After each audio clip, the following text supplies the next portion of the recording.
Kia ora, New Zealand. Welcome to Sweet Chain Live. My name's Matt Drake. This is episode 91.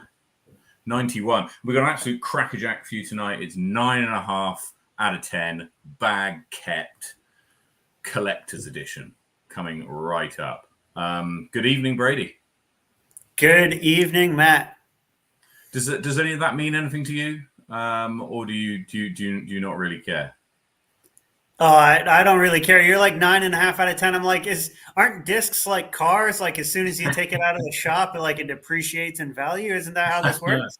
Well, we're going to find out. We're going to find out today because we've got four of the most learned of aficionados when it comes to disc golf collecting live on the show tonight. And we're going to be talking a little bit about what collecting discs in the world of disc golf means to them, and what it could mean to you if you're listening to the show and it's something that you often thought, hey, that's quite interesting. I wouldn't mind sort of building up a bit of a collection, or you're a little bit like me and you a little bit of a hoarder, somewhat. Then that might be something that's of interest, and they can take you through some of the pitfalls and the possibilities. So we're going to get onto that. We've got hot scores coming up. We've got some. We're going to go over a few of the results. We had Beffels at the weekend. That was interesting for a number of reasons. So we're going to go through that.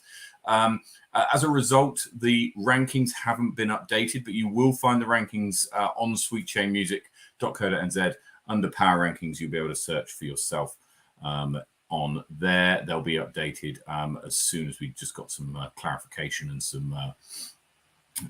some confirmation of the calculations before we publish them. So I'm hoping to get that out tomorrow. So without further ado, let's get cracking. Brady, take us through the South. Hot scores as ever. Starting in Invercargill, let's go to Queen's Park, and Jono Finley coming in with the hot round of -8 this week. Down in Invercargill, over to Dunedin. Let's go to Chingford Park. Tom McKay and Nils Fletcher come in at -7 for the hot round. And dominating Dunedin, Tom McKay comes in with a -6 at Brattville to lock out the city. Over Queenstown in the Gardens, Caleb Brash and Martin Beskig come in at -8 for the hot round this week. And at Tucker's, none other than Dre coming in at +1.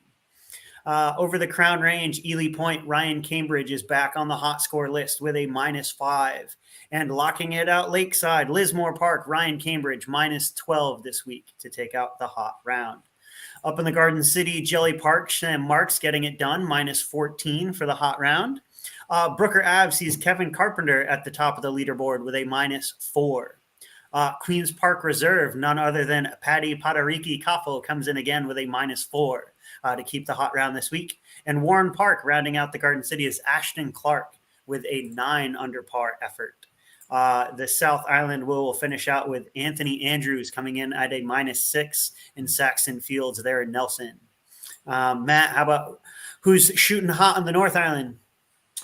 Shooting hot in the North Island in Wellington, Berrenport. Brett Carlisle shoots a 5 under par with an ace on hole 4. So congratulations to Brett. That happened earlier on today.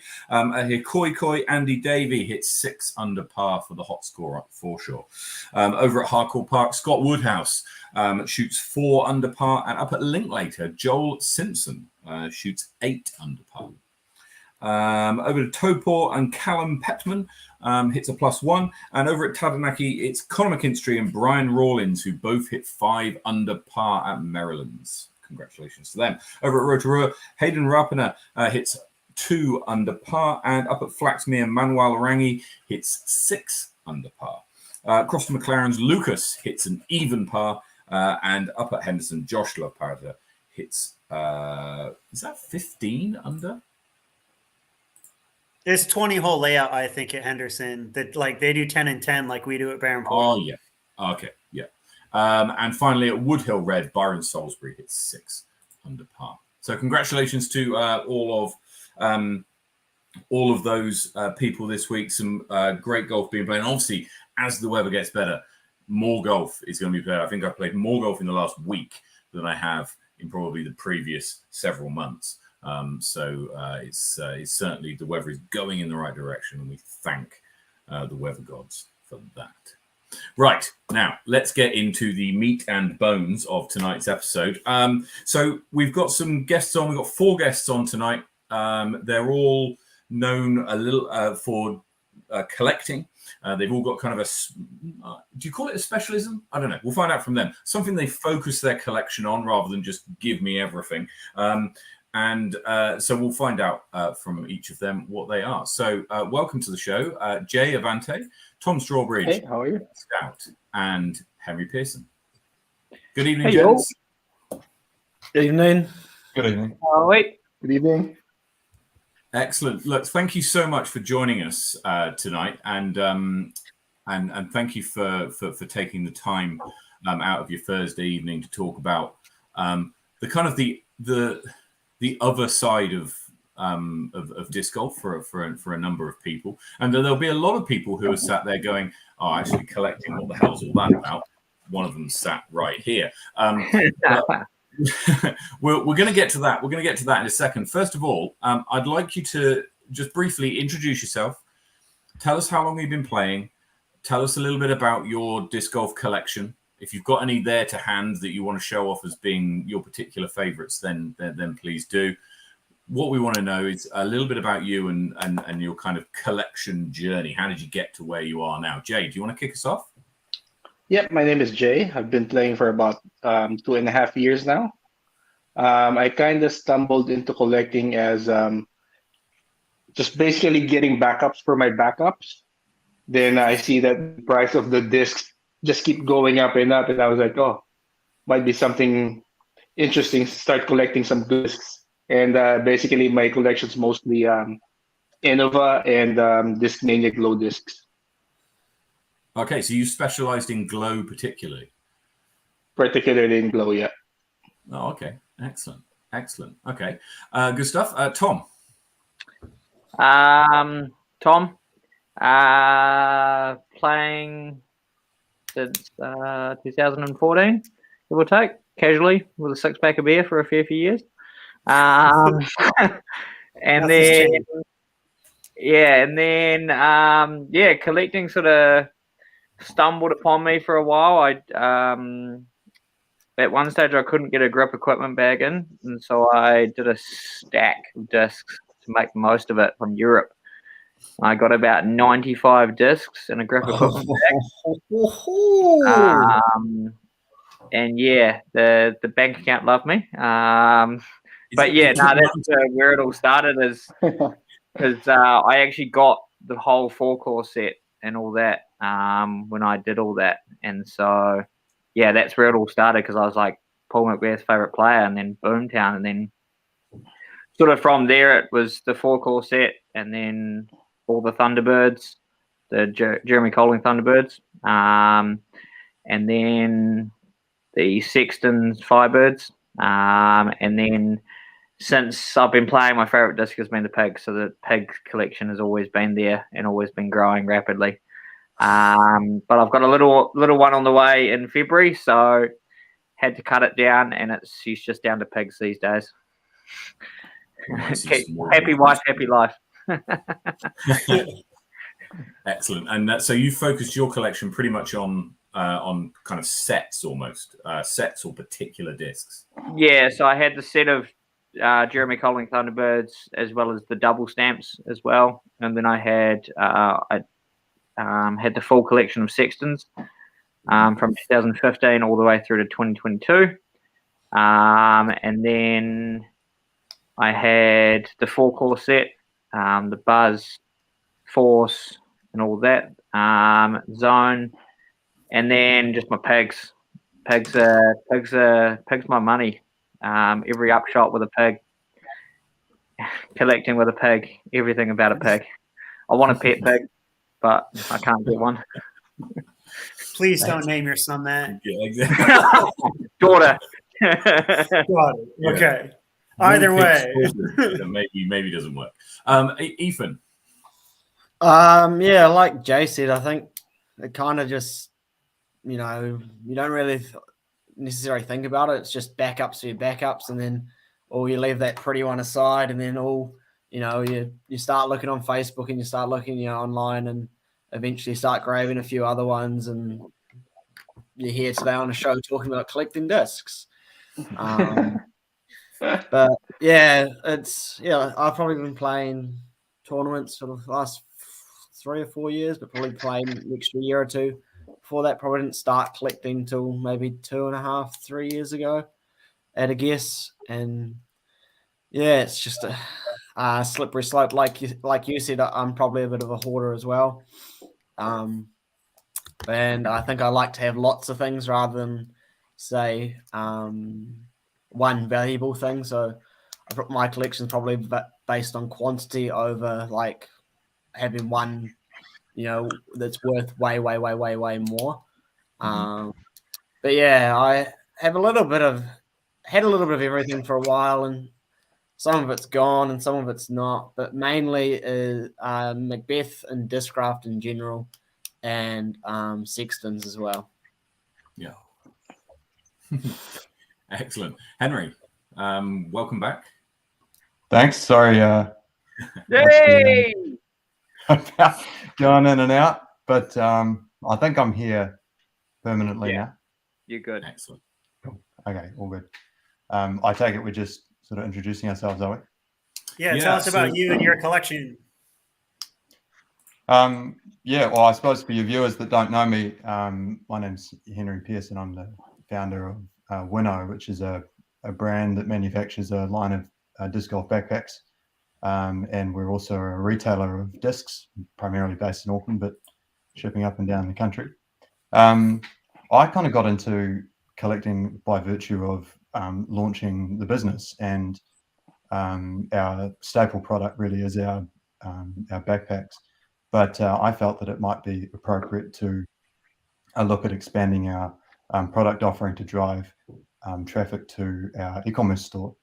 And saw a bit of a gap in the market at the time of launch, which was in December, to perhaps introduce a kind of collector's offering to the New Zealand space. So I think leading up to that launch, I'd taken a bit of a personal interest in collecting and some of the real marketable items. I think that some of the boys will probably have already touched on, but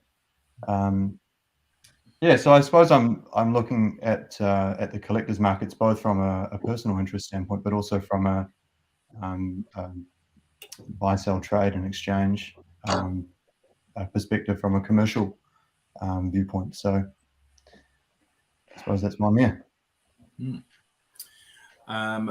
And so my disc golf collecting background, I've been playing about, 2018. Probably when I first started.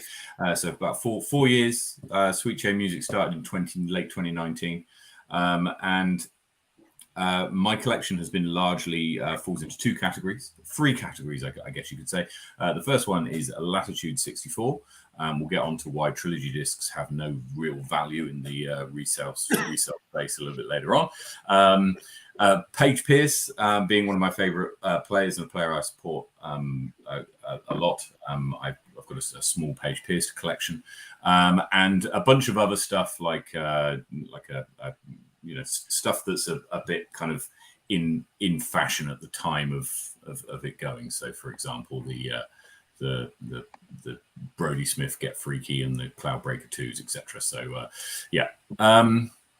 Brady. Oh, I've been throwing discs since 2007. I continue to throw discs to this day.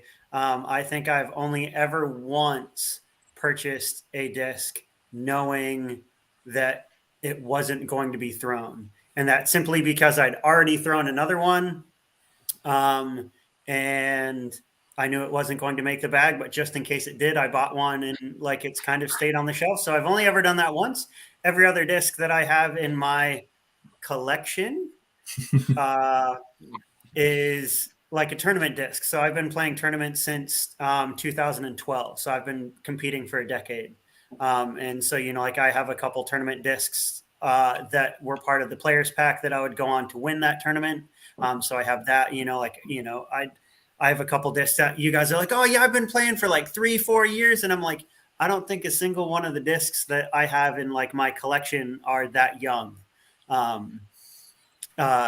So yeah, you know, like I throw discs, I have backup discs. I can't sell any of my discs for more than say $5 or $10 because they have scuff marks and dings and chips and grass stains and they've been thrown. You're like, oh, I've bought backups for my backups. I'm like, well, I throw those. So like there is no collection for me. There's just discs that I have that I throw that will work their way in and out of my bag.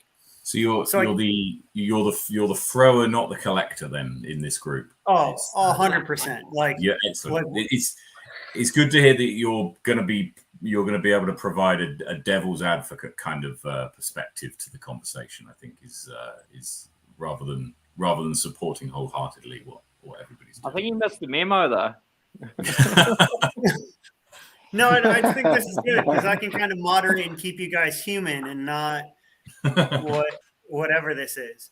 Henry, I want to start with you. I mentioned earlier talking about how I look at discs like cars. Like as soon as you take it out of the shop, it's no longer 10 out of 10. It's 9 out of 10. It's 8 out of 10, whatever you want to call it. Mm-hmm. So coming with like your commercial background, like when you're purchasing a disc, or in your case, when you're selling a disc, what makes it a 10 out of 10? Like what makes it a collector's edition, collector's kept disc? So before we answer that question, people might be wondering the scale that we're talking about here, right? And there is a defined scale of quality, or rather, yeah, I guess it's quality or wear and tear on a disc called the Sleepy scale, which is a mark out of 10. Henry, perhaps you could give us just a summary of what the kind of numbers mean. Like, what's a 10 out of 10? How does it differ from a 9 or an 8 or a 6 or a 4? Sure. So, look, the basic principle is really the higher the value given out of 10, the more pristine of the condition the disc supposedly is. But I guess that's open to interpretation, given that each of us have our own assessment of discs in front of us, and not every two eyes are the same. But anyway, the purpose of the scale, and I suppose the descriptions attributed to each of the numbers on this, out of 10 scale, to kind of give some consistency across the board as to how discs should be rated when being assessed for sale. So, look, we're effectively talking tonight about discs that are really categorized at the top end of that Sleepy scale, so 9 out of 10 and above. These are discs that are pristine, what we call collector kept, which is kind of stored and kept in a way which would preserve the integral value and qualities of the disc, as if it had just come hot off the press from the manufacturer. So just to return to, I suppose to follow on from that to Brady's question, I think in this what you might call the collector's market, the principles that kind of govern what or sort of how you would describe value in that market really are basic economic laws and principles, so laws of supply and demand. When there's high demand for a particular run, a particular color, a particular type, a particular stamp, and there's low supply of that variant, then it's highly likely that becomes what you might call a collectible, in the sense that people are willing to forego an opportunity to throw that item and store it in such a way where the value is kept. So what I think the boys will touch on throughout the show is that there's a common kind of theme in this space for what seems to really appeal to markets and claim high demand. And that'd be discs that are sort of in the signature series, tour series category, which are associated with one of the top players in the world. Colorway plays a big part in the value of collectors' discs. And then run is another. The earlier the run, we've seen this actually in the release of the Athena recently. This craft had released a pre-flight or a flight test variant. and that came out in very limited numbers. But obviously, being the first of their thing was in high demand. And then since then, we've seen a second release, which is a little more well supplied, but still the demand's there to buffer that supply in such a way that the price has gone up. So I think that covers off a fair few principles. But I feel that Ethan and Tom might be able to describe the sleepy scale a little bit better than I. Any thoughts to add on that, gents? Yeah, well, personally, I'd not really ever give a disc, ironically, a 10 out of a 10, because there's always it's just my opinion, and a lot of people actually agree. But yeah, so like generally 10 out of 10 would be like, right out of the machine.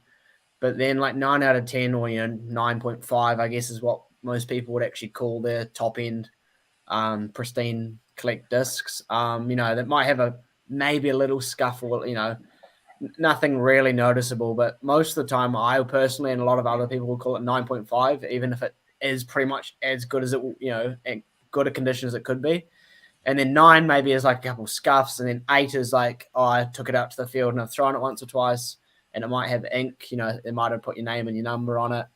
And then 7, you'd have like bagged it for a week or two, and then 6, you've probably like, seasoned it right in, and it's probably lost a lot of, yeah, like Brady.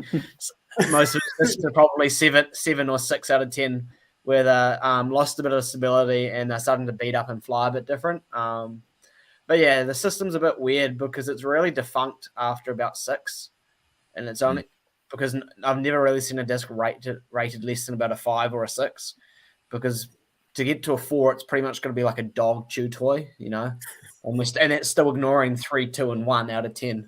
Yeah, so it really only functions from about 6 to about 9.5, or 6 to 10. So it's a weird scale, but that's just kind of what's used. Tom, where do you stand on ink? Does ink kind of give a ceiling to the sleepy scale? So can you, if you had it fresh off, imagine I literally took it off the stamping machine, and then I wrote my name on the back of it. What if I just reduced its sleepy scale to? Definitely an 8.5, kind of give or take. It's actually got an interesting one because you're talking about ink, and we're on a collector's chat as well, and a lot of people these days actually the price is driven down on collector discs if they're signed by let's say Nate Sexton signs one of his Tour Series discs. If he signs that disc, you've lost $400 US, up to $400 US. Sorry. So why is that then? Because it's got his name on it on the stamp. It's his signature disc. Right? Because it's classed as a collector kept item, but then you're taking it out and you're affecting that disc by putting something on it or something, like writing ink, such as a signature. You'd think it would drive the price up, but it's actually quite the opposite. It's very interesting. And the other one you'll notice is double stamps. So you'll see, and quite often or not, it's actually on the 2016 Sexton Firebird, the double stamp. So one of the stamps is actually smeared a wee bit.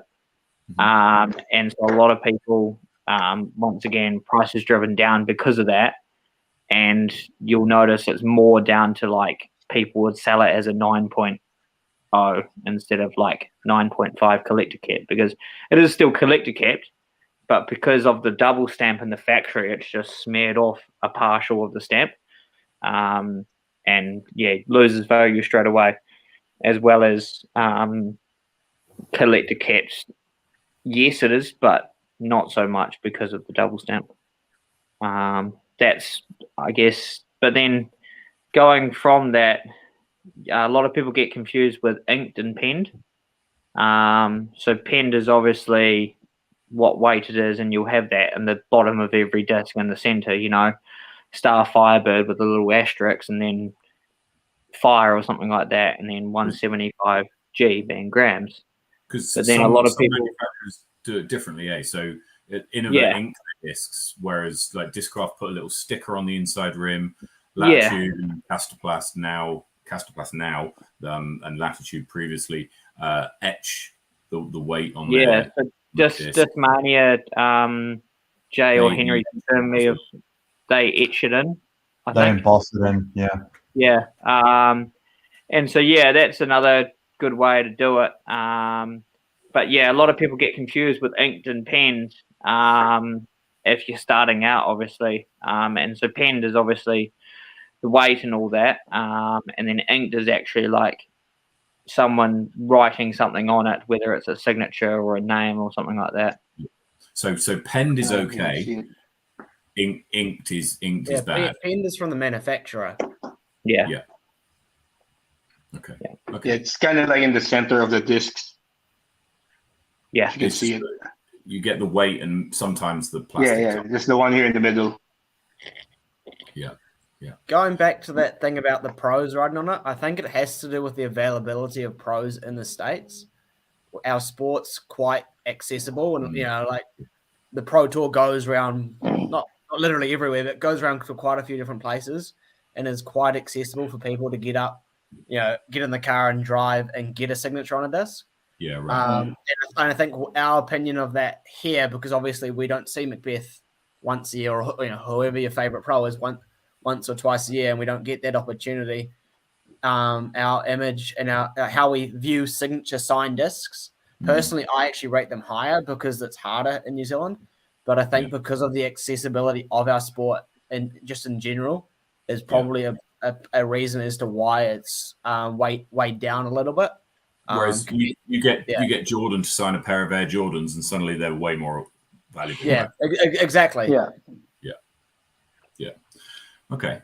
So let's talk about collector kept, because again, I think there's different people keep their discs differently.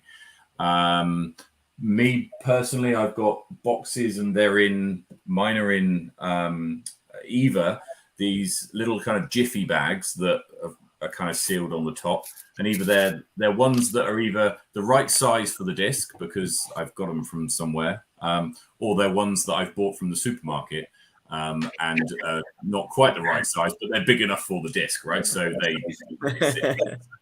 and I figured they're better than nothing, or they're stored up on the wall here. And once again, if you are after any of the little clips that keep them on the wall, then have a word with Duck Designs down in Dunedin. They're absolutely fantastic. They'll do you a good deal.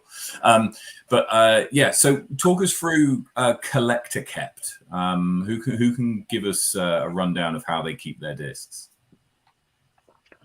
I think it's just the same as what you said. Keeping it in the bags, then it's either on a shelf or in a box, and you basically hardly take them out of the plastic bags. I think the biggest thing that people don't realize is direct sunlight to the discs. There's so many, like whether you've got it in a bag or not. The biggest thing, Sorry? Yeah. Direct sunlight for long periods, like, a day or two, probably not going to hurt, but weeks or months on end, Yeah.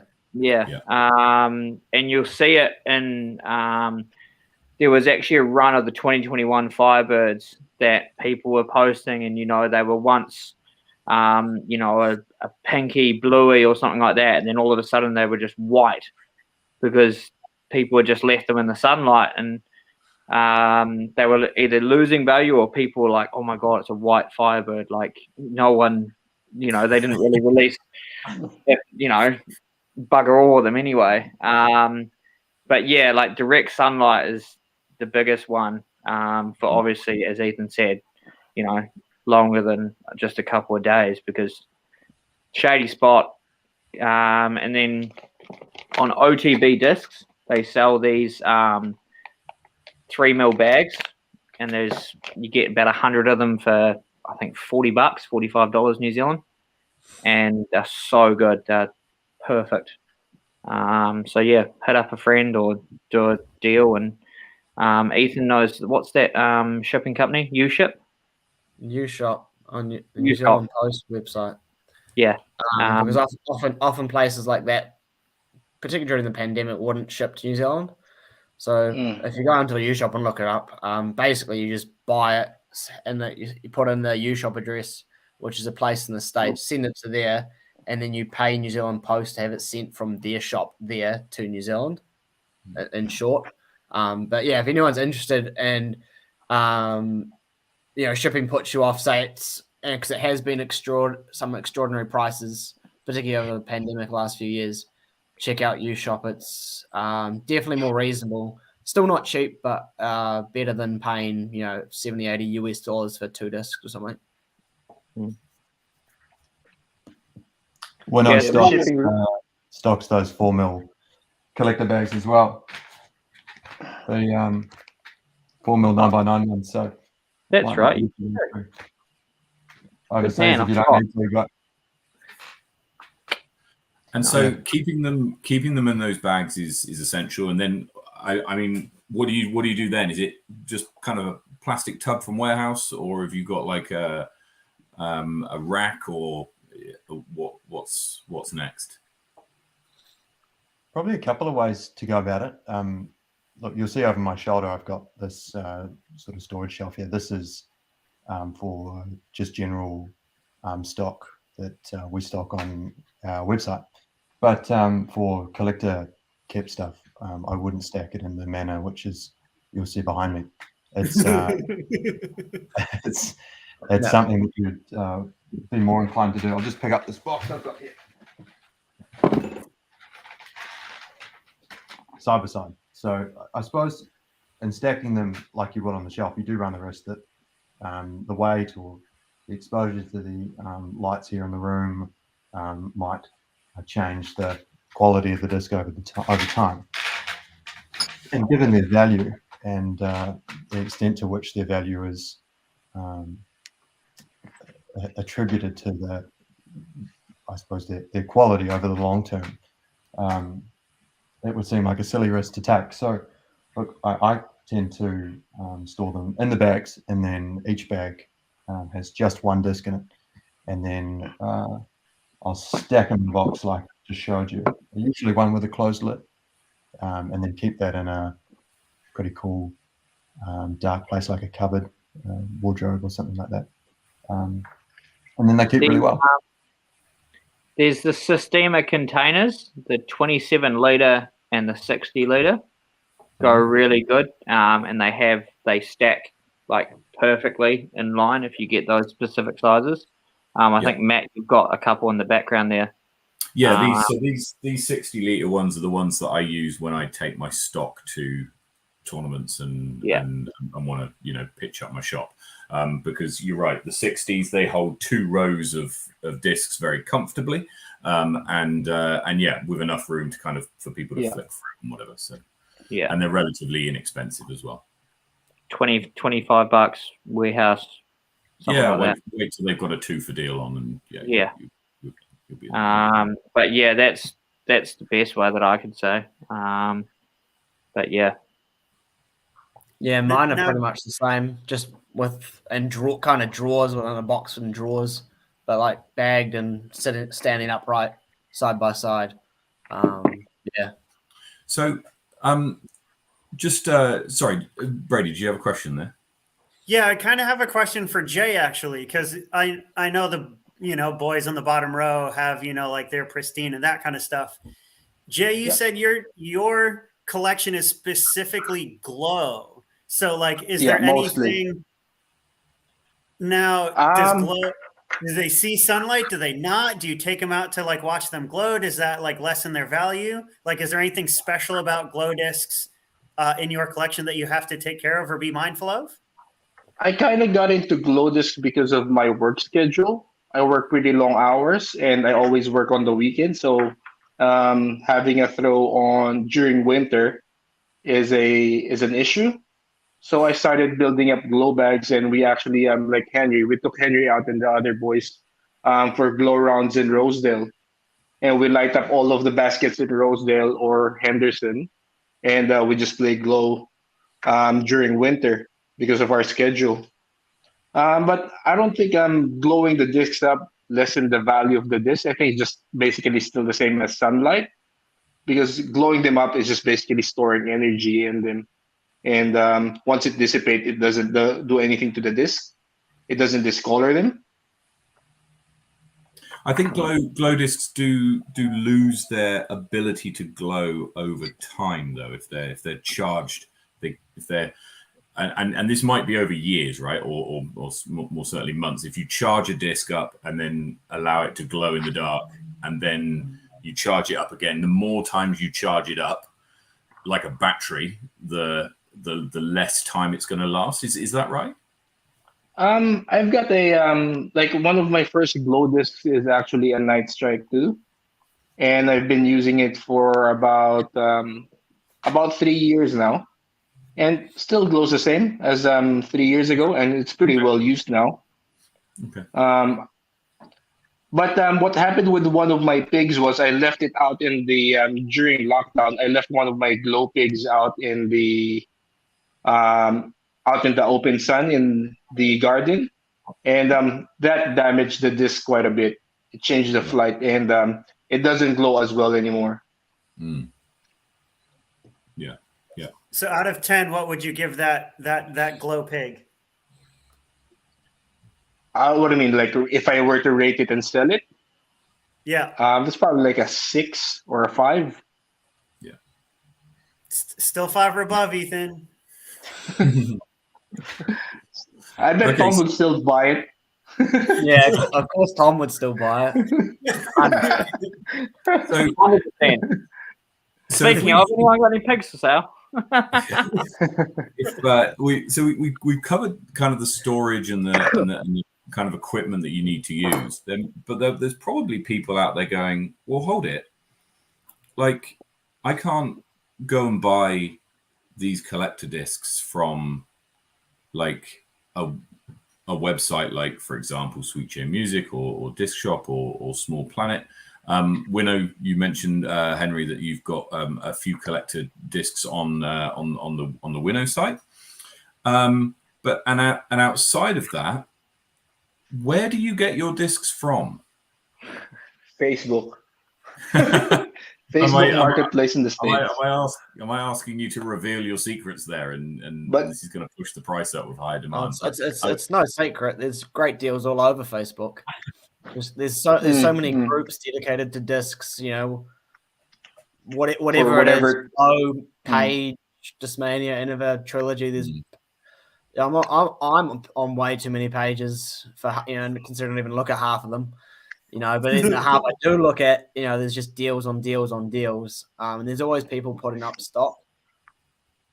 Yeah. Being another fan, like, there is so many groups. It's insane. Like, they've got, like, if you search it up, all you need to do is just search in Facebook. And, you've got Calvin Heinberg Collector Group.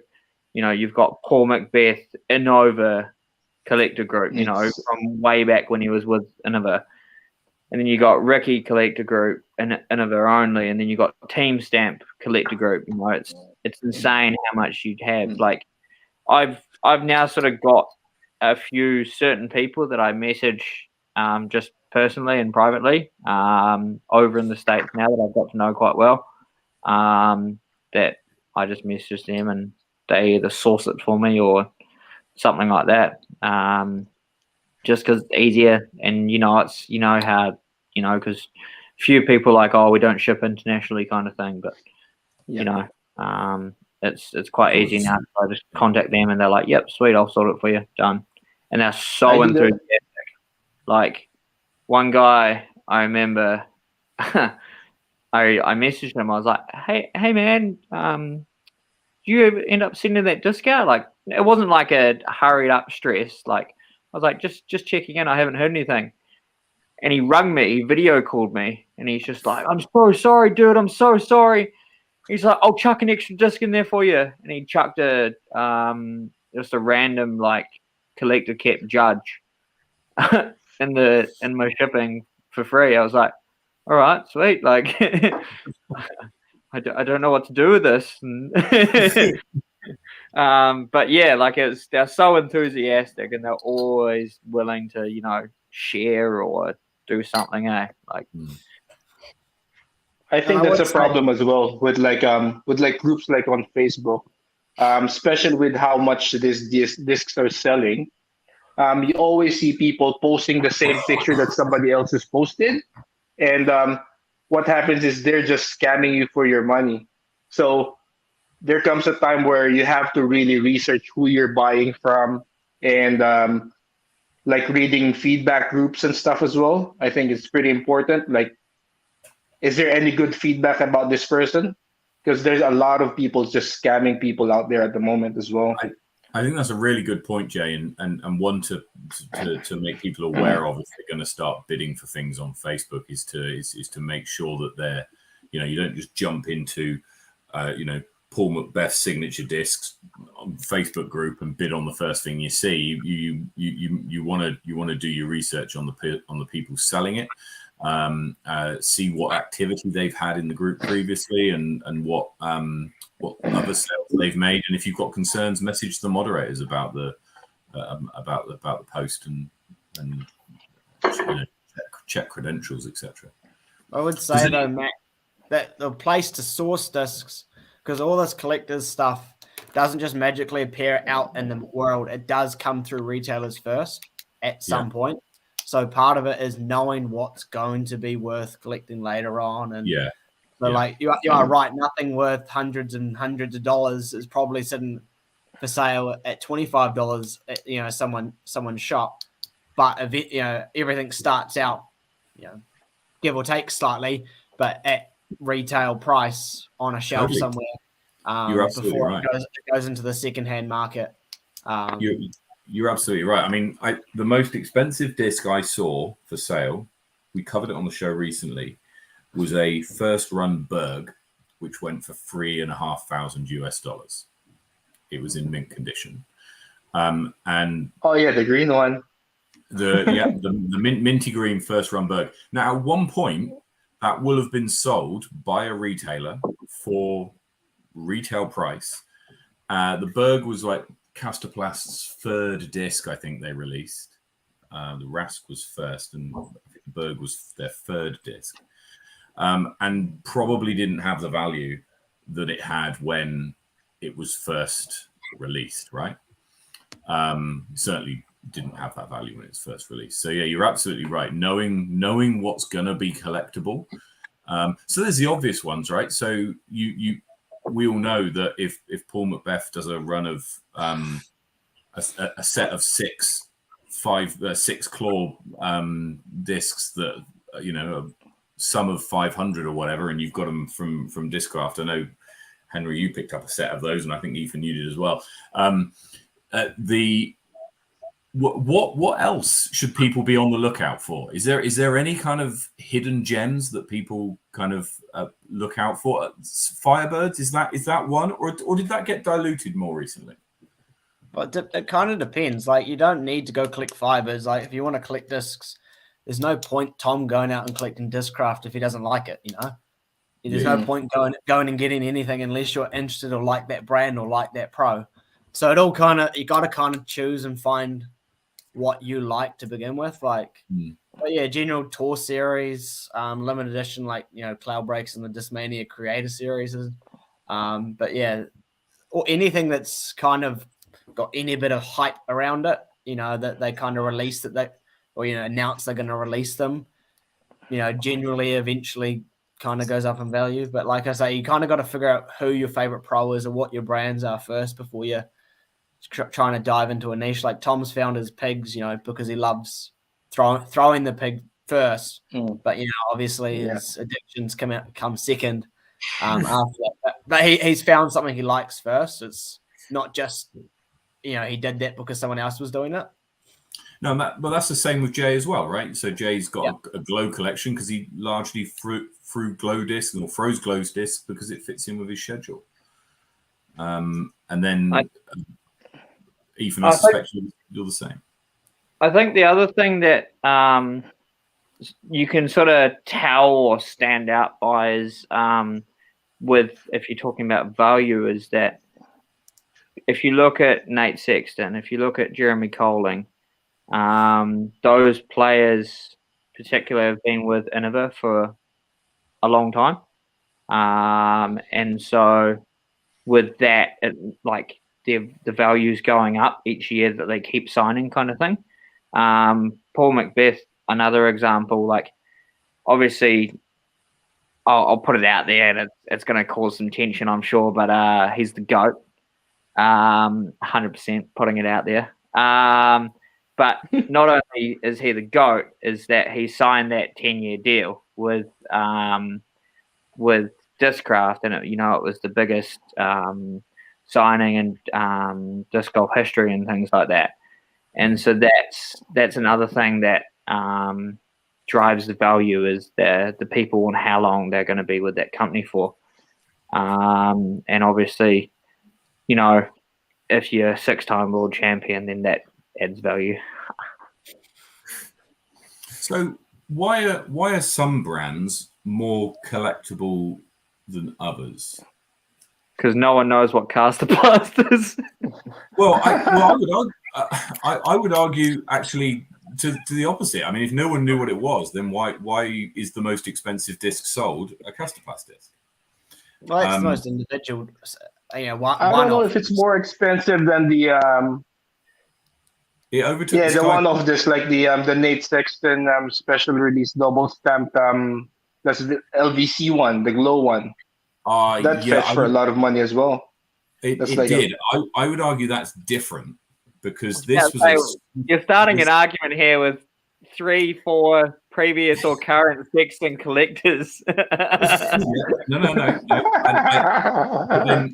But then as a Casterplast fan, and I have a couple of first run Casterplasts, so I'm sort of half aware.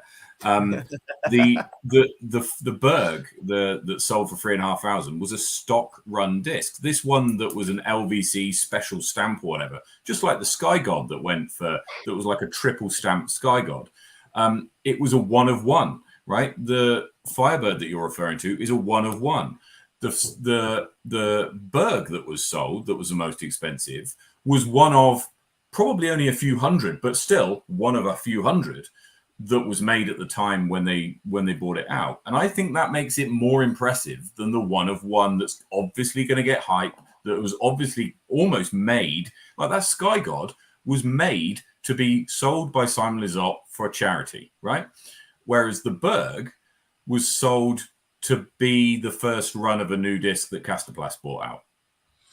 And I would argue that it's more impressive that... From what I understand, that first run Berg, there was only one that was in that minty green color. Is that correct? No, so all first runs made by Casterplast are made in this minty green color. And it's this color here. Well, I won't pull it down, but you can see that there's the yarn and Spey there that are both in first run mint. Yeah. And so all of Casterplast's first runs are made in mint.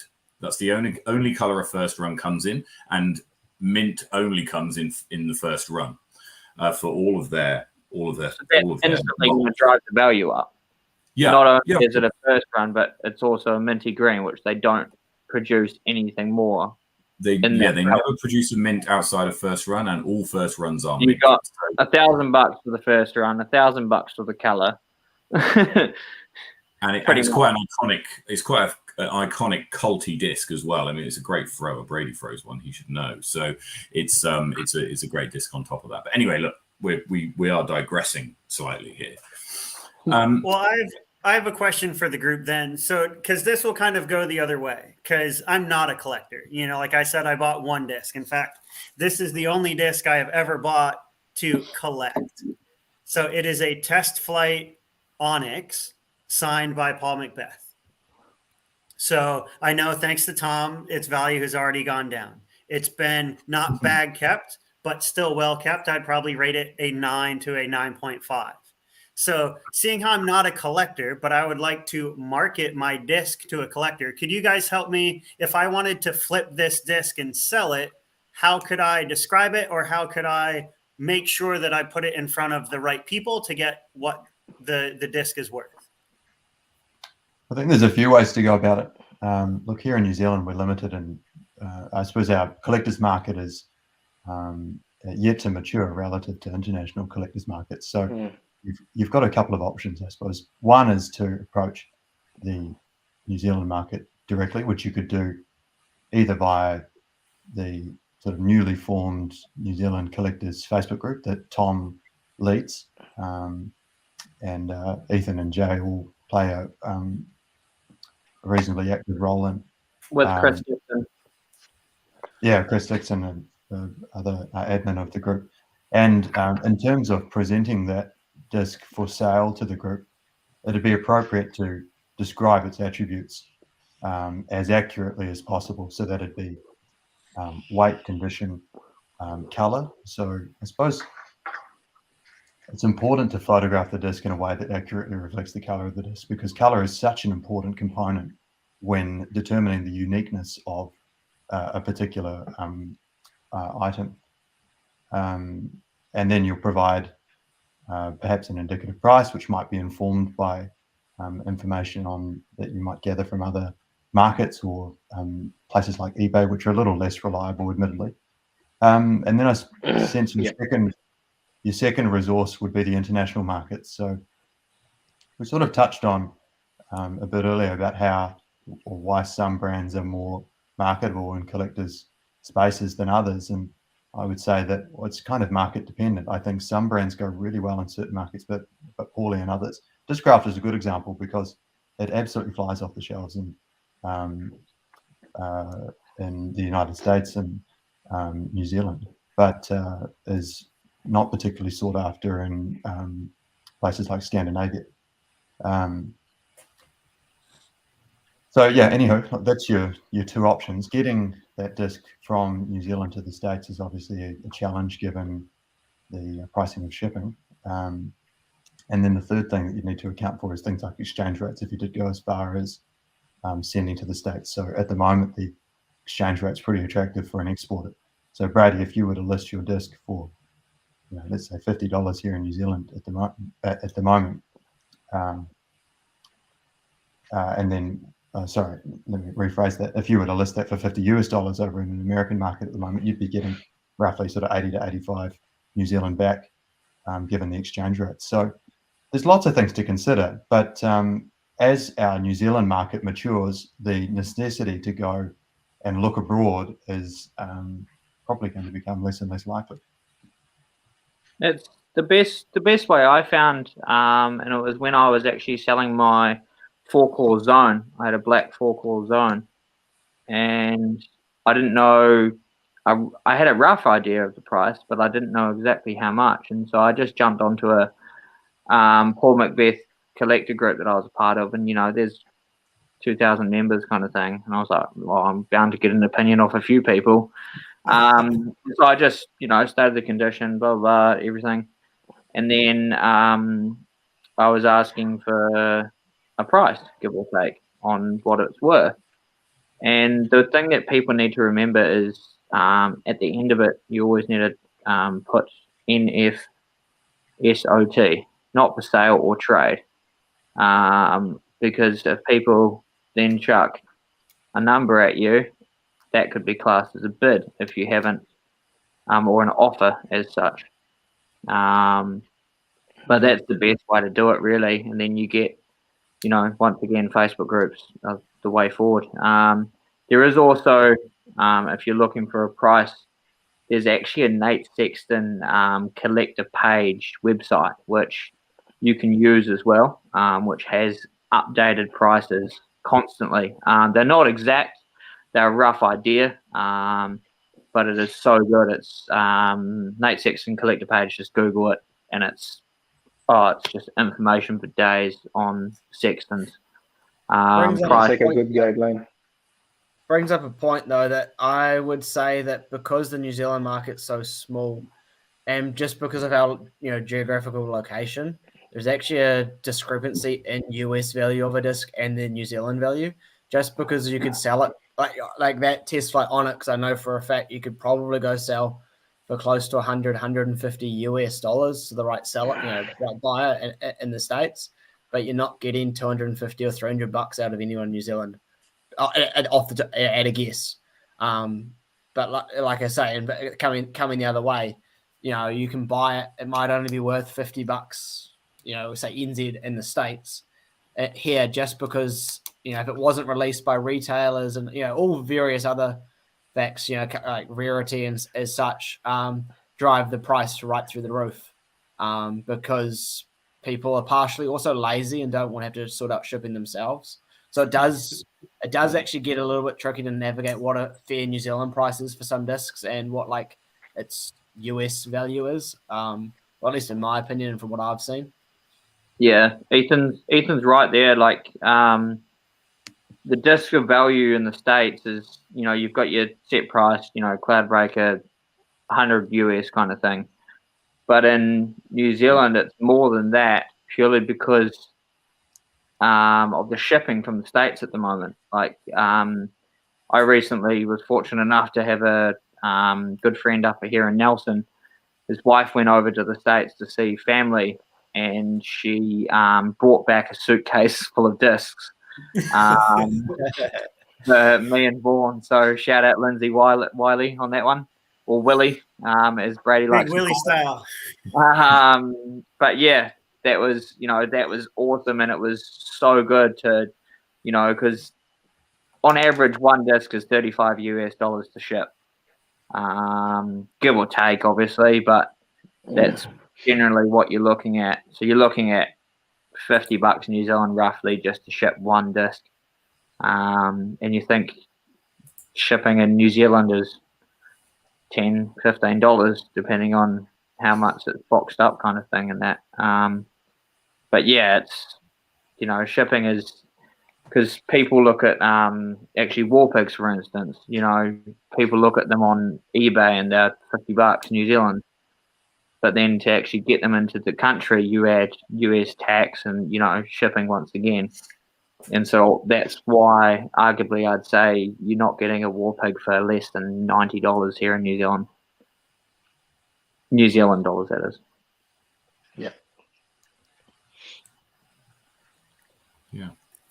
I think it's... Go ahead, Matt. No, you go. Oh, well, I was thinking, like we've been sitting here talking about discs and collectors' discs, but, like these collectors are you guys proud of your collections and like proud of like what you guys have been able to find and collect? Yeah. To this audience, yeah, I'm proud. To some other audiences, no, not really. Yeah. Nicholas Stout, can you hear me? So I'd love, so like I'm not a collector, but I can definitely appreciate discs and how they look and, well, for me, how they fly. So if you guys have some of your collection, like maybe a disc or two, one that like means a lot of sentimental value to you, and then one that might mean a lot of monetary value, would you choose to sell it? Kind of pick one or two that you might want to show the audience, just to kind of, show us your chops. Like, what are you actually collecting? Like what's your crown jewel, as it were? Do you want to go first, Tom? You guys go first. I don't mind. Start from the top and work our way down, if that's the same on every other screen. Yeah, that's fine. Here, we can start with me, then we'll go to Jay, then we'll go down, okay? Because, yeah, like mine's that. That's it. The one disc I've ever collected. That's it. That's all. But the one that means the most to me is this one. So this I took over to the Aussie Open when I played in Australia, and I got to actually play with Nate Doss. That's Nate's signature there in blue Sharpie to go with the blue stamp on my thrower disc. So This was not a collector's disc. It happened to be the buzz that was in my bag that I was going to take out anyway, and I had him sign it. So this means more to me than I got to meet like my disc golf hero in Australia and play with him. So yeah, it was awesome. So yeah, those are my two. One that I might be able to sell for money, and one money can't buy, really. How about you, Jay? What do you got? My one's probably I wouldn't even sell it unless I really have to. Like if I had to buy my kids food and stuff, maybe I would sell it if I'm at that point. But otherwise, I'm not really gonna sell any of my discs. Okay, so yeah. But I've got like this one's like a 16. Oh, sorry, 17. Sorry, 17. 17 Firebird. Very nice. This is a 16 Firebird. And this is my 15 Firebird. Ooh. Oh, that stamp. So the 15 Firebird is And the more valuable one. yeah, especially in the trifoil color. Yeah, and but my favorite collection, I've got the other Firebirds as well, but those are easier to get apart from those three. But my favorite collection is probably my Night Strike one. So this is a 3. This is my 2. This is my Night Strike 1. Signed. And you gotta have the Night Strike 1 April Jewel Speedy.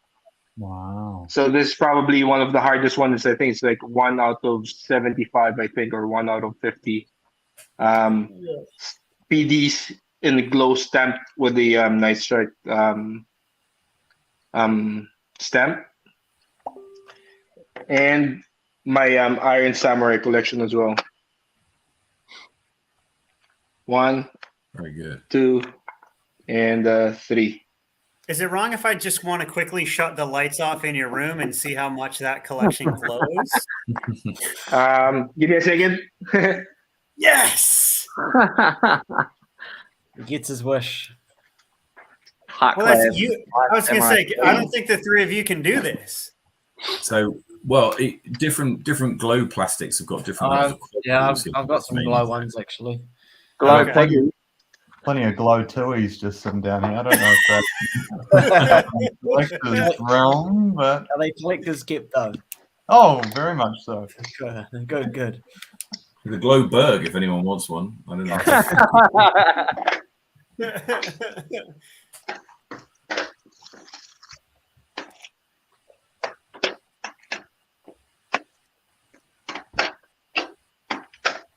I was going to say, that one's glowing blue. Yeah, that's pretty cool. I haven't seen many of those. Oh, that's so good. Let me I just was going charge to say, him up. clearly he is a pro at this. Like, has the UV light, like, has the glow collection. Like, how was the glow round with him, Henry?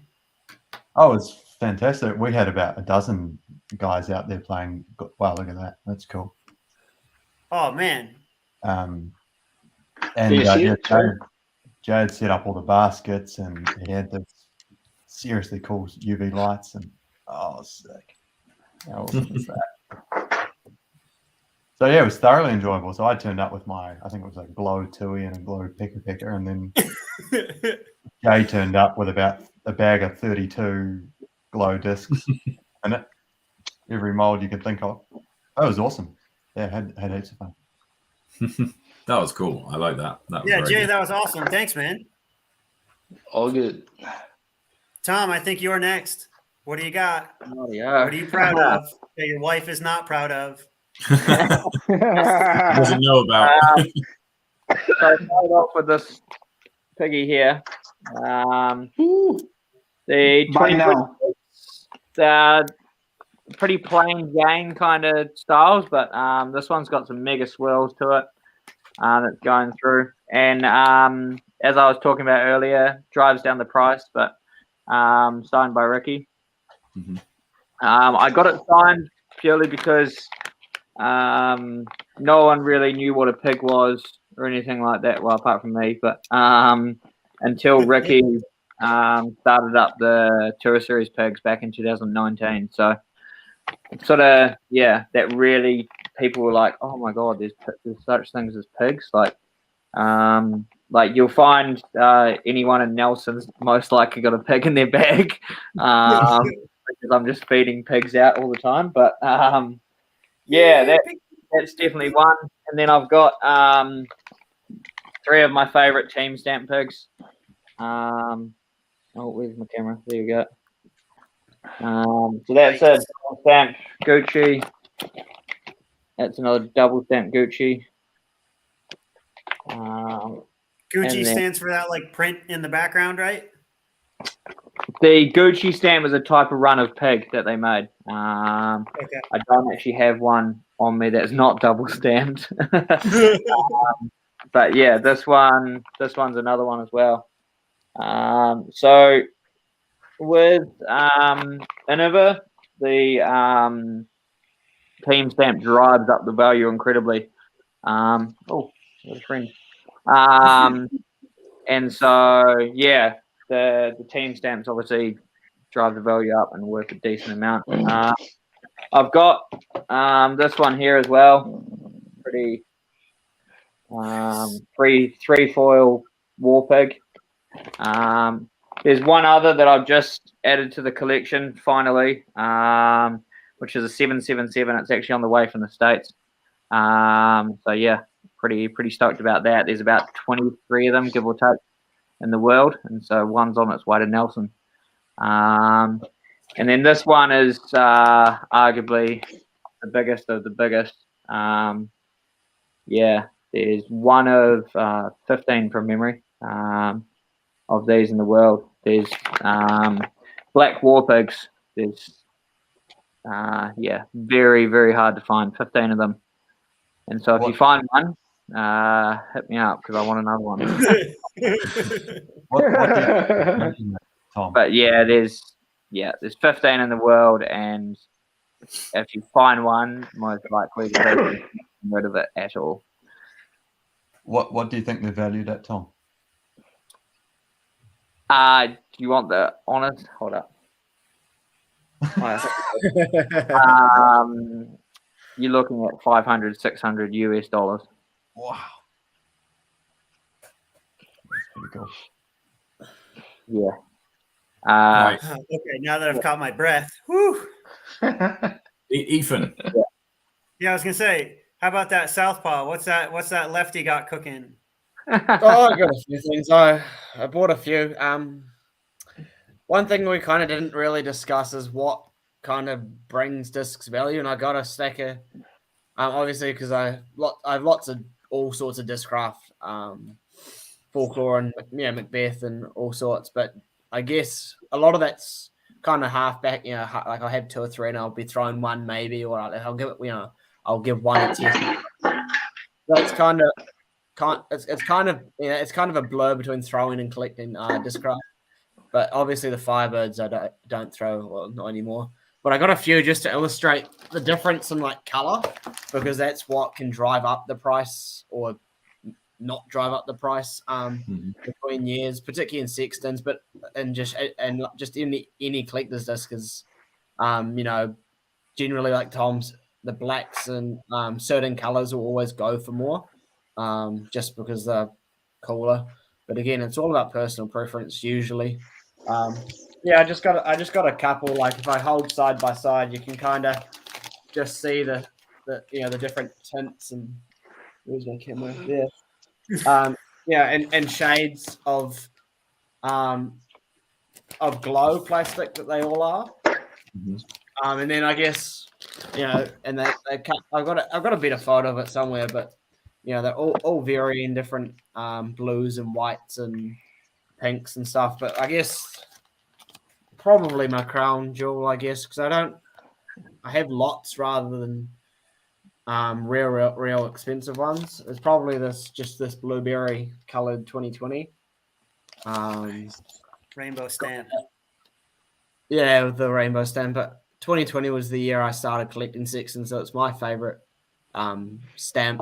And it's like I said, the darker colors are a lot more rarer and tend to go for more value. But then just to quickly flex some discraft, fresh off the mill today. Hey, I got some of those, and then some of these new Athenas. Ooh, baby. Yeah. Damn it. Yeah, Nice. prototype stamp. This one's obviously going to live in a bag because I got a couple. And this one's going in this bag, and I got a couple others for my disc bag. But yeah, nice and short. Could go on forever, but We'll stay there. How about you, Henry? I've got sort of a wide variety of stuff in the collection here, and it's fair to say that the discs that I have in the collection here are sort of blur the lines between things I've personally collected, but then also things that are sort of for the Winnow business. But I picked out a couple. I have a small collection of signed discs by some of my favorite pros.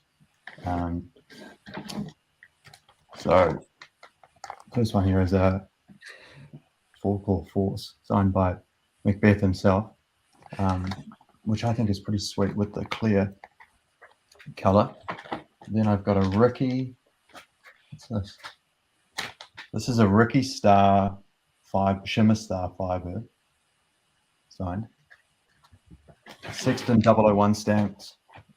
This comes as a set of 3, so there's a pink and a blue version of this as well, which are unsigned. But this was a special release that you might be able to set better on the black version. Well, I was going to say, I think that looks bright enough for me to throw, Henry, if you want. It looks like it's in your color range, doesn't it, Brady? Yeah, I think this would go well with your socks and shirt and all perfect. of the other discs actually in your bag. Don't forget the headband. Don't forget the headband. Oh, of course not. Yeah, how could I forget? But yeah, so that's a wicked one. That one's a Star Fiber. This is in Eagle McMahon Glow Sea Line MD5. Wow. Obviously in the corner. So yeah, weird one. It's a Triumph Series disc to commemorate Eagles' win at the 2019 Memorial. And then the last one I've got here that's signed is a Doomba 2, signed by Simon, which it's quite cool that Simon's coming actually in at the beginning of next year, because I think everyone will get an opportunity to have a Simon disc at some stage. Yeah, I mean, so that's pretty cool. A penny next year, eh? Yeah. I've got a couple here which I'd probably consider the most valuable in my collection. The first is a really beautiful swirly 4-claw buzz. This is the color might not pick up quite well on the camera, but this is a lavender color with some sort of blue swirls and a watery blue stamp with kind of like a disco shimmer bar stamp there, and then in the back you'll see this swirls really come out. And then the other here is Ethan's like Ethan just turned into this little zombie for a second. And then this is a Huck Lab purple and pink Cloudbreaker 2. The Huck Lab is an interesting point of discussion in the collector space, I think, because they've, I suppose, applied what you might consider an inking to a disc, but then it has in many spaces added value to the disc. And that might be because guys like Eagle McMahon have picked up Huck Lab discs and kind of made it one of their own sort of uniqueness. So yeah, it's an interesting point. I do have one little story, which is that might be interesting to share. Earlier this year, a good friend of mine based in the States and I had an opportunity to purchase a large lot of 65 Hz of various years from 2018 through to 2021. And he and I collectively purchased roughly 200 units from a notable collector over there. And so the plan was that we were going to sell a few of them and then keep a few for ourselves. And so we sort of set forth with that, and then got to a point this year where he got married and had a few changes in his life and said, hey, look, I don't know that I'm in a position to sell the rest of them necessarily because I've just got too much on my plate. So let's split it up. So now, having done that, we came to an agreement where I'd keep all of the 2018s, meaning I've now got a pretty special box here with 46 2018. Oh, just more than me. No, 16. Yeah, so that's a pretty special addition, I think, to my collection, and something that I think Jonathan Brown wants a 2018. Jonathan Brown can have one of these for sure. Yeah, and Cargo Boy, because Ethan's too much of a tight ass to holding on to them. Ethan's completed a nice set there of Sexton, so I don't blame him, frankly. But I think it'd be fair to say I've got a few to spare. So it'd be nice, I suppose, over the next couple of years to just drip feed this into the into the collector's market here in New Zealand and share in the goodies with everyone. And they're gorgeous. They're a beautiful run. So it was Jonathan's words literally about 3 days ago to me. He's just like, Ethan. It's like, just hit up Ethan, bro. It's fine. No, it's too much of a tin ass, man. He doesn't want to let go of anything. Ironically, he's just bought that 18 off you that I sold to you. Yeah, I know. And he didn't realize it had my ink on the back as well. And he just sent me a picture this morning or yesterday going, I didn't realize this disc was real. Sloppy seconds. How about you, Matt? Do you got one to show us that we don't normally see hanging on the wall behind you? Not that you don't see hanging on the wall, but I will pull one down. That I'll pull two down actually. Actually, just while Matt's doing this, for anyone that's watching, we need to find Matt an elephant. No, elephant. What is it? So I'll hang on. Just one moment. It's the top row in his discs. There's one missing, and we need to find that. In about 2020, during the pandemic, Latitude released a run of discs in different plastics of different molds. This is a diamond of that run, and if you can see, it's using the Dynamic Discs Deco die format or inking process, and that's got an elephant in the corner. The one I'm missing, he lives up in that top right corner there, and is a white tiger, and it's on a gold sapphire, and it's got a white tiger on it, and they made 23 of each of these discs, and I've got one of each of them except for the white tiger one, and so and that would complete my set of 8. I've got 7 of the 8, and they only made 23 of each one of them. So if anyone comes across a white gold sapphire with a white tiger pictured in the corner, I'm aware of the location of one of them in America, but the lady who owns it is unwilling to sell it currently. I'm still on the lookout for where the other 22 might be. But the 2 that I wanted to pick up, as I mentioned, so I guess this covers a little bit of my collection. That would be the Latitude one. I'm a bit of a Paige Pierce fan, so this is a Paige Pierce signed double stamped Undertaker, which is just kind of nice. I would never throw an Undertaker, and the fact that she signed it means that I'm never going to. It's a great disc, Matt. You might actually be able to throw it. You and that noodle arm of yours. Yeah, no, I think that's and Brady's absolutely right. I mean, if you have a look through my bag, it's all lightweight, understable stuff. So I believe that I probably could. I'd maybe have to throw it on an Annie, but I like this because of the signature. And the final one, I guess, is the first disc that I bought to collect. Which was a Brody Smith Get Freaky Zone. So this is the original run one, and you might be able to see via the camera that it's got the Discraft money stamp.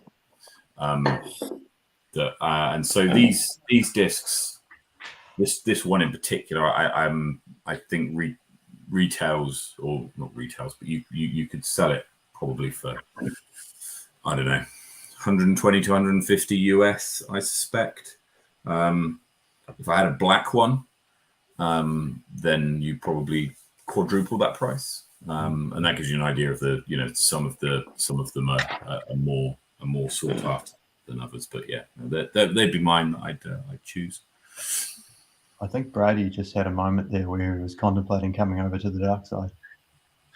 No, I want to throw it. Like that looks great. It's like the Wonder Bread stamp. I got a Wonder Bread Raptor that's like just screaming, "Throw me, throw me." So I won't be leaving Brady alone in my house. Grab a stack of them, and he'll be putting outside in the garden before I know it, and scratching them all up. Anyway, yeah. So look, guys, thank you so much for joining the chat today. It's been incredibly entertaining. From each of you, as a finishing final remark, I just want one piece of advice in the collecting space. Could be anything you want that you would give to anybody out there who's thinking about, dipping their toe into the collector's market. Jay, do you want to kick us off? I would say do an extensive background check on the person you're buying a disc from before you send him the money. That's probably the biggest one there. It hurts when you get stung. Absolutely. Tom? Don't be afraid to ask for help. Like I started up the New Zealand Disc Golf Collector chat, and if you're new and you're wanting to get started, or you've got started and you have questions, feel free to post them. There's no harm in it. Yeah, we've all started somewhere. We all started throwing discs and not knowing how to throw them, and started with a Kahu or Katati or something like that, and when we couldn't even throw it 20 meters, you asked for help then, didn't you? So same applies, really. Excellent. Yeah, no, totally agree. Ethan? Just adding on to what Jay said, but if you're going to buy off someone, use and you're not sure, you do use PayPal, because most people I know use PayPal, or and you can use goods and services, so they do protect you if it does go south. So if you're unsure, and just almost always just cover the cost yourself. There's a small extra fee, but use the goods and services if you can. Just helps if you do get stung, makes it a bit easier with PayPal and stuff. But my piece of advice is probably get good at knowing. Once you find your niche and stuff, get good at realizing what ones are going to be worth money, because that's the easiest way to make money, is to buy them cheap and sell them if you're in it to make money. But buy them at retail and then selling them off later down the track. Or even if you want to collect them, it's a lot easier to get them at retail and a lot cheaper on the wallet. So you get good at learning what sort of is collectible and has potential further on down the track. Yeah. Excellent. Henry? Look, the basic laws of supply and demand will serve any collector well in determining the value of a disc, and so it's wise to, I suppose, refer to those basic principles when thinking about just how unique an offering any collector variant is. Markets are bound to change quite frequently, and people's tastes often fluctuate. So worthwhile keeping all of these things in mind, and I think the boys summarized a couple of the niche details really well. Excellent. Well, look, I hope that's been entertaining for everybody, learning a little bit more about discs, disc golf collecting, and how to get into it. And of course, if you see any of these guys out on the course, then hit them up about getting hold of that 16.5. Guys, thank you so much for joining us tonight. It's been an absolute pleasure having you on, and we'll see you all soon. Thanks, team. Thank you. Thanks, mate. Thanks, Brady. Cheers. See ya. Excellent. Great chat there, Brady. I know that it's not your wheelhouse per se, but interesting topic. Yeah, I mean, like I just want to go throw discs now, like more than anything. Because it's like, I don't know, there's one thing for me that, like, it's the classic new person into the sport, right? You go into a shop, or like you see a van roll up, or you with your buckets or whatever it is, and you find your prettiest disc. It's your favorite color, or like there's some badass stamp of like a dinosaur, or like a robot or something on it, and like you love the disc and it looks great.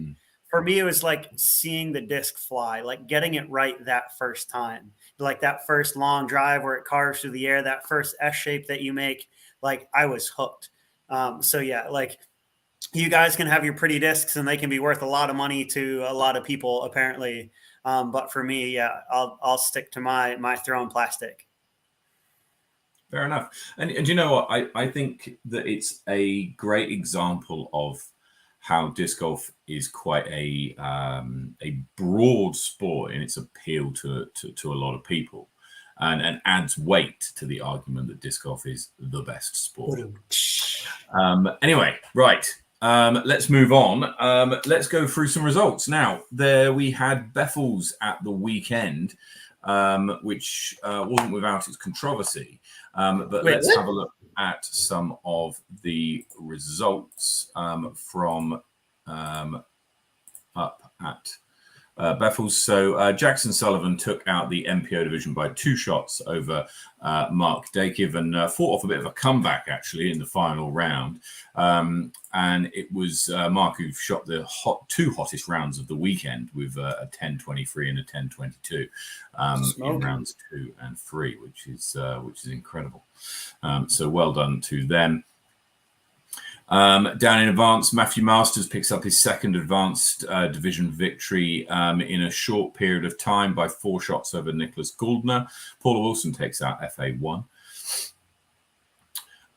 There was a bit of controversy at the tournament due to there was 1 or 2 holes which were interpreted differently by different people. I'm not going to say that it was necessarily signposted badly or described poorly, but the instructions were interpreted differently by people, and so people in the same division were playing different holes. And this was only realized at the time when the cards were collected in at the end of the day, or at lunchtime, I think it was. So as a result, what happened was a exercise where they kind of they removed those holes from the competition, right? So they said, like, too many people have played this hole 2 different ways from different tee pads due to the way in which the card probably has interpreted the instructions, that it's no longer kind of fair. So they were removed from the scorecard. And obviously this affects different people in different ways, because if you're someone who took like a triple bogey, then you're quite happy that hole has now been scrubbed from the scorecard. If you took a birdie, then you're probably less enthusiastic about it being removed. And if you got an ace, which is what happened, then you're probably even more sad face, because although it counts and you've got a picture and you can put it on your Instagram, whatever, but as far as the PDGA are concerned, you didn't hit an ace, right? And that's what the scorecard will reflect. And I mean, obviously they hit an ace. It was a tournament ace. I'm not denying that. We had the conversation over what is an ace last week. This was an ace. This was an ace. You sure? Yeah, no. The scorecard doesn't reflect that, Matt. Well, plenty of people saw it, and it was the first time they played the shot off the tee. So I'm keeping to count that. But I think it's just a bit sad. And I think that's I would look at this experience that people have had as a opportunity for tournament directors of all future tournaments to put special emphasis on the way in which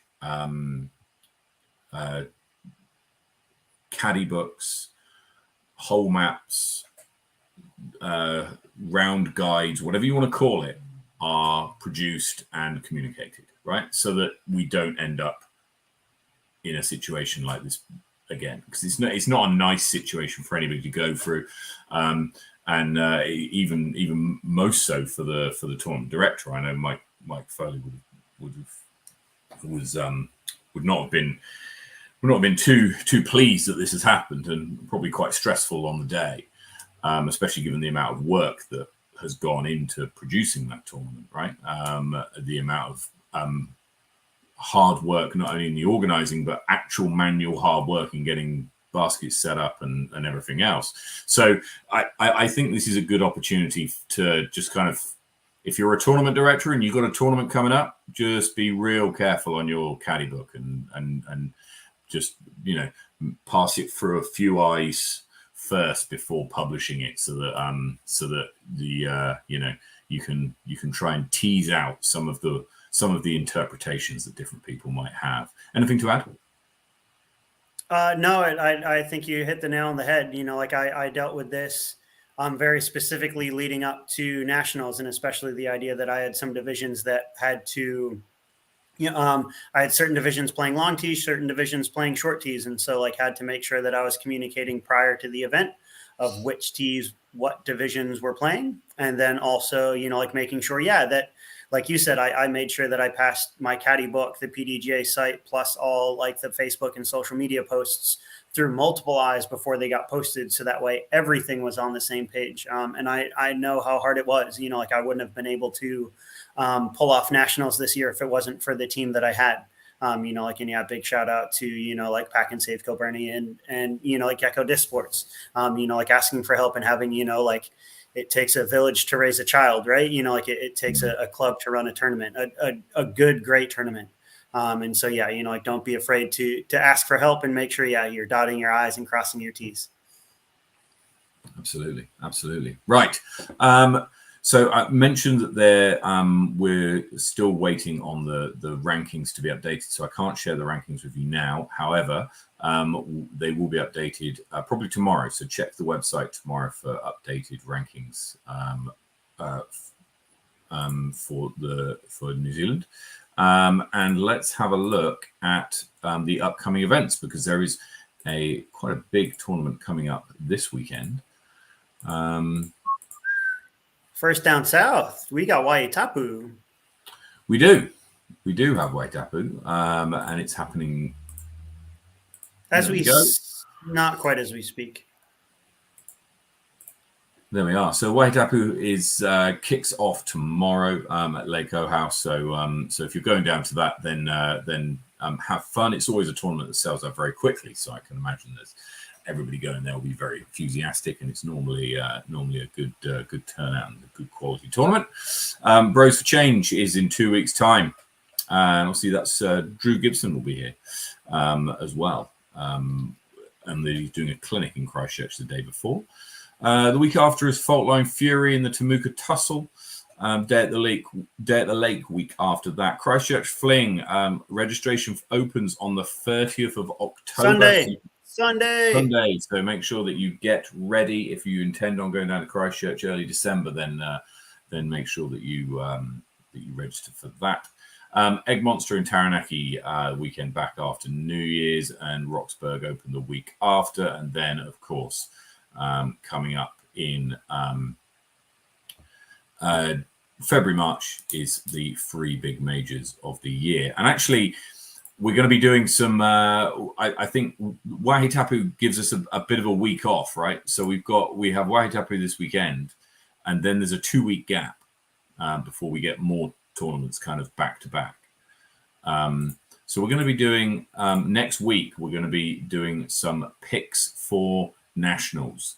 I know we're a long way out, but we'll be sharing the latest odds from the Sweet Chain Music analytics team, and of the latest odds on the winner of nationals, which is happening in March. There'll be lots of change between now and then, I'm sure, but we'll be giving a very long range forecast in next week's show. So keep a lookout for that.